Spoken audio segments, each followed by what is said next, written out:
What's going on, world? My name is Eric D. Seals, and if you're working on small projects but wondering how to break into high budget productions, this video is for you.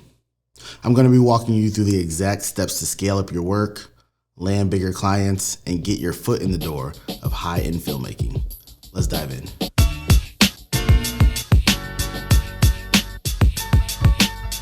Imagine working on a film or commercial with six-figure budgets. Full professional crew, top tier equipment. Sounds like a dream, but how do you get there? The jump from indie projects to high budget productions isn't just about luck.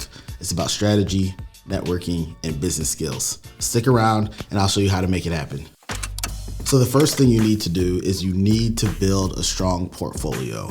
That's one of the most important things that you need to do when you want to transition from smaller projects to larger projects. And the reason for that is as soon as someone considers to hire you for a project, they're gonna look you up. When they log into your website, they need to see high quality projects.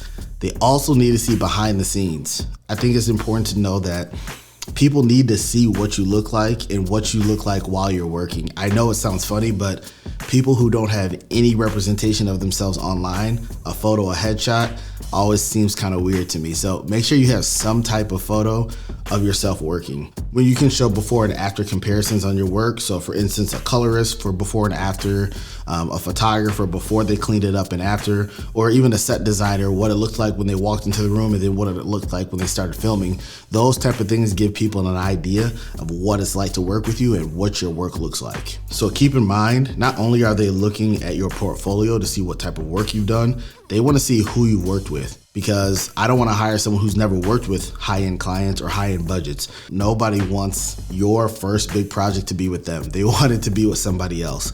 So if they look at your portfolio, if they see that you have high budgets with other clients, that's going to make them feel good. And so it's like a catch-22, because how am I going to get higher budgets and higher paying clients if I don't have them? You're going to ease your way into it, or you're going to work on a project where maybe you weren't the lead, but you were the assistant, and that still counts as you working on a high-end project because now you've seen somebody else do it.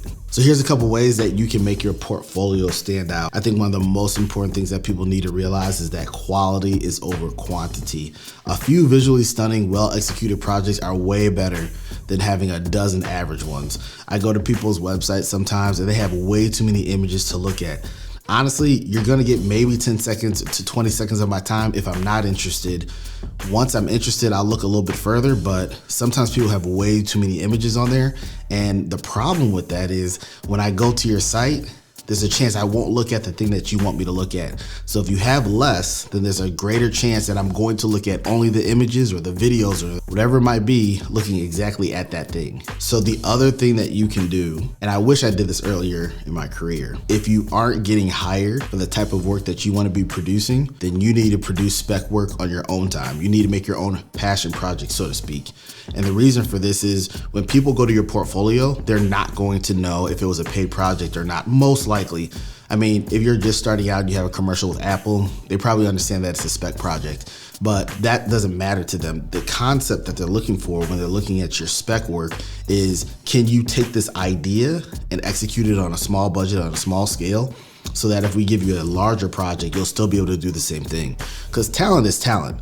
If you can do it with nothing, then you can do it with something. So show them what it looks like when you work on something, when you're just developing it by yourself. And the important thing about that is now you get the opportunity to show people exactly what your work looks like.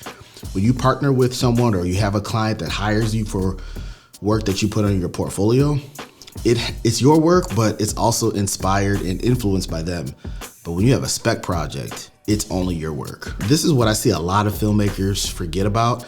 I probably just started executing it myself not too long ago, but case studies. It's important for the client to understand how you executed the project. How did you plan for it? How did you hire the crew? How did you budget it? How did you execute when things weren't going your way?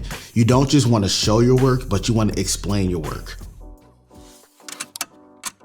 Developing business and leadership skills. So one important thing to know is that handling big budgets isn't just about filmmaking.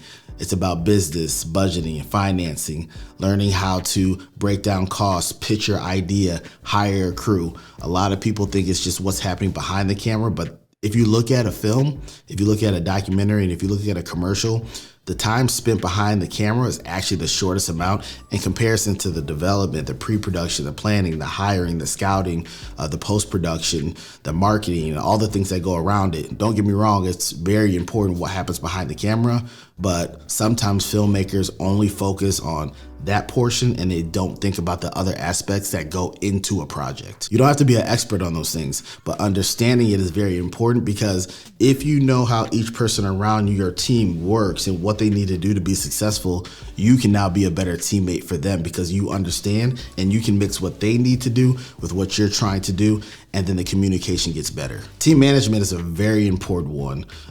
Depending on what your position is, you're going to be either running a department or be in a department where a lot of people are working together to execute a vision for a film. The thing to understand is that filmmaking is not a solo sport, it's a team sport. And to get it done, you need different type of people doing different things.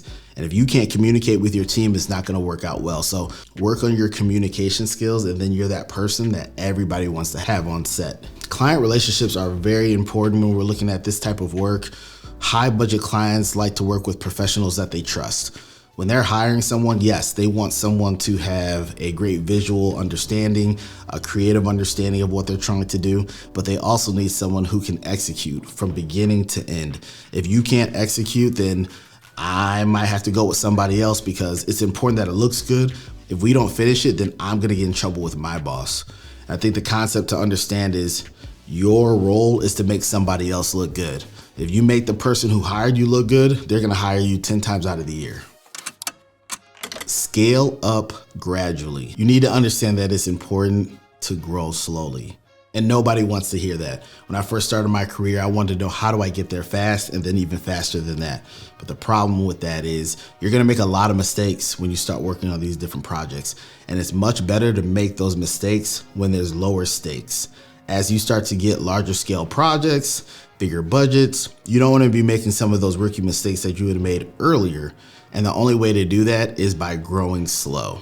The other thing I like about growing slow is that if you build it slow, it won't come tumbling down overnight. People who have overnight success can lose it all the next day. And so when you build slow, you're going to be able to take all the knowledge and the information and the suggestions and tips of all your coworkers around you so you can get better each shoot. Try to become 1% better than you did on the last project. You also need to upgrade your equipment. Working with larger crews also comes with understanding of how to communicate. I think that's one of the things that I had to work on when working on larger projects, is understanding how to talk to my crew members. How I talk to the execs or the producers is very different than how I talk to my grip and gaffer. And knowing those different languages and the different terminology that they're looking to use is going to make you win. And truth be told, jumping from a $5,000 project to a $500,000 project is very unrealistic. I'm sure it happens, but it's very rare. You need to more so take on mid-tier projects and grow each time you work on something. Look at it by the quarter, by the month, by the year, however you want to do it, but go from $5,000 to $10,000 or $10,000 to $25,000, and then next thing you know, you're going to be tackling those $50,000 to $100,000 jobs. And trust me, what you learn on those is going to help you when you start doing those $1 million jobs in the future. The other reason that you want to grow slow is because you want to increase your production value and upgrade your gear over time. You're going to learn how to hire specialized crew. A lot of people don't understand hiring crew is a skill, and the only way to get good at it is by practicing it. Your network is everything in high budget filmmaking, and here's how to grow it. So first thing that you want to consider is attend film festivals and industry events. I think the important thing to understand for film festivals is you should be attending even when you don't have a film in. Yes, it gets expensive, so choose where you go. And the positive about being there when you don't have a film is you have less pressure. You're able to relax and you can hang out a little bit more. Cold outreach and relationship building is very important. You don't want to wait for opportunities only to come to you. You want to reach out to production companies, agencies, and brands so that you let them know that you're available for work, because sometimes they don't know about you. And if they don't know about you, then they can't hire you. It's important to know that many high-end productions are handled by a lot of agencies. So until the agencies start to know who you are, then you're not gonna get hired for these type of projects. You need to get on their radar by pitching your work. And even when you don't win that pitch, they're going to remember you for future opportunities. secure funding and partnerships. To work on big projects, you need big funding. You just can't get around that. So here's a couple things that you can consider. Grants are an amazing way to raise money to work on larger projects. The thing with grants is they're very similar to scholarships. There's a lot of them. They're hard to find sometimes, and it requires a lot of paperwork. But here's the secret. Once you fill out one grant for your film or project, all of the grants that you can apply to after that are going to ask 90%, if not 100% of the same exact questions in the same exact order in the same exact way. So once you do it once, you've done it for all of them. There's a lot of organizations that support independent filmmakers, but you just need to apply to their grants and funding. Next, you have brand sponsorships. Companies are looking for filmmakers to create branded content, so position yourself as their go-to filmmaker. There's a lot of brands out there, and it's very popular to see branded documentary style commercials or branded commercials, obviously, but you need to be within their wheelhouse and they need to know that you exist. So the way you do that is by getting your content out there. Next, you can bring the story to them, pitching to investors. If you have a solid concept, if you've developed a compelling pitch deck to attract financiers, you can start to get their ear and they can give you money for a project if you do it the right way. Now, this is one of the hardest ways to raise money for a larger scale project. There's so much competition and so few dollars, but if you happen to get good at it, you're gonna have not only many filmmakers and creative artists who wanna work with you, you're gonna have other brands and other production companies who wanna work with you because it's very hard to get this done. Position yourself as a high-end filmmaker. Perception matters, and here's how to brand yourself as a high-end filmmaker. Your website, social media, and marketing materials should reflect high production value. Testimonials and case studies. Showcase your work with detailed breakdowns of your process and success stories. Exclusive content and industry insight. Share your knowledge with the world through YouTube, blogs, or masterclasses to build authority. If you found this helpful, make sure to subscribe and hit that notification bell so you don't miss out on future filmmaking tips.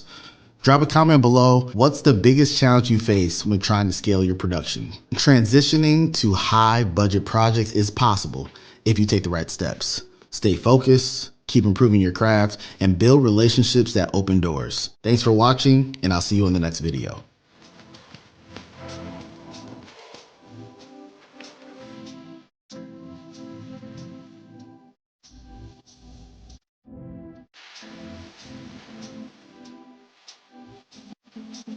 Hi, I'm Eric Seals. I'm the tape man. Cameraman!